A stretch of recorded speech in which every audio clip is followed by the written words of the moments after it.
As-salamu alaykum, Sayyidi. Walaikum salam.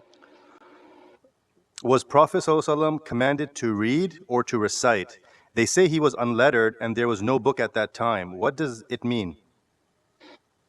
Yeah, that must be, you must be new to the page. All of our teaching is about Prophet. It's not correct to say unlettered.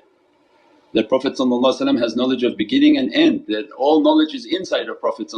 Every alphabet and huruf is made from the light of Prophet. Every angel is made from the light of Prophet. The arsh is made from Prophet. The Baytul Mahmur and the Kaaba is made from Prophet. So he is knowledge. So yeah, that's not the correct understanding. Ummi means Alif and Meem, and that nobody between Alif and Meem ever had access to the ears of Prophet.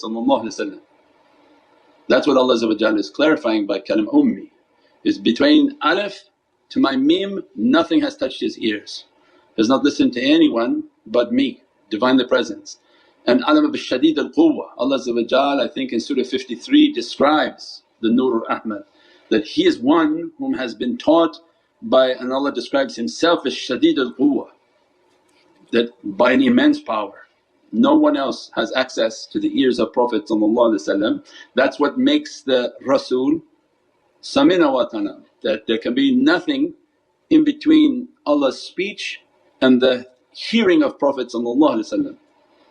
Allah forbid that and blocked it, and that's why we say, unzur halana, that Ya Sayyidi Ya Rasul Kareem, that grant from your eyes to be upon me. We never asked Prophet if he would listen to us, it's not ever anything polite or understandable, that the listening and the faculty of listening is solely, completely for Allah.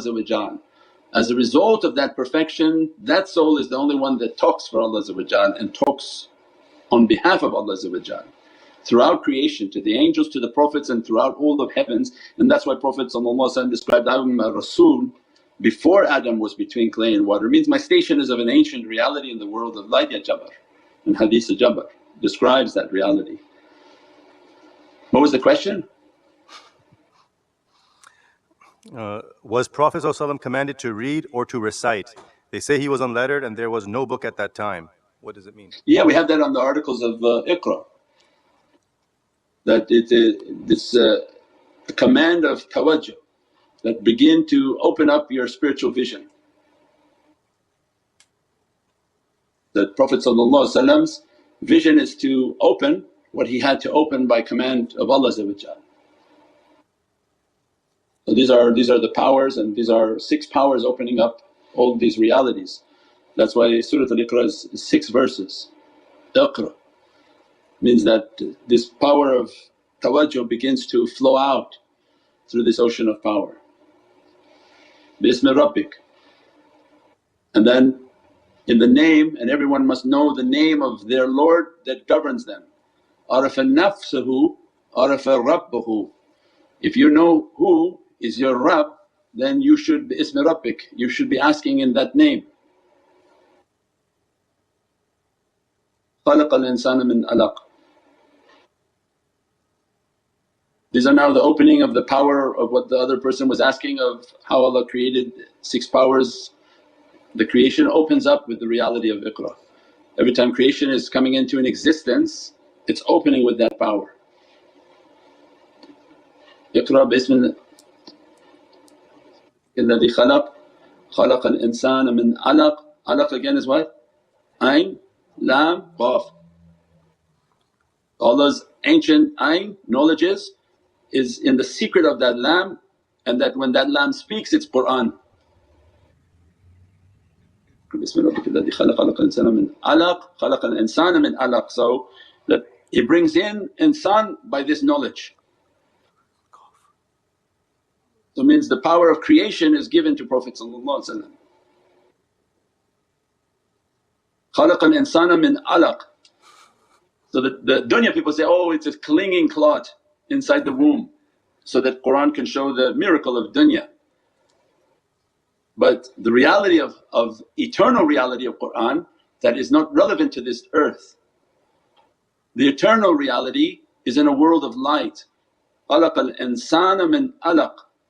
that every insan in creation is coming in with an alaq, that they come into existence with an ancient knowledge, an ancient alim, Allah's ancient knowledges. And that knowledge has to be conveyed through a lisan, through a lam, through a tongue. And this tongue that Allah is describing is going to manifest the qaf al-Qur'an al-Majid, and that can only be Muhammadun Rasulullah, because then Allah described, if we give this qaf to anyone else they will be melted. We give it to the mountain because that's the only thing we can understand of hugeness, it will become like dust. Nothing can hold that qaf. It only flows through the soul of Sayyidina Muhammad.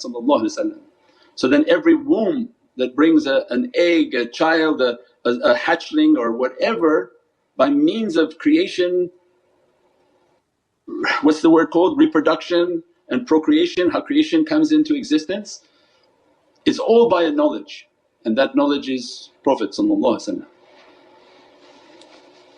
He gave that reality to the soul of Sayyidina Fatimatu Zahra because of the immense purity of al-Batul, in which Allah created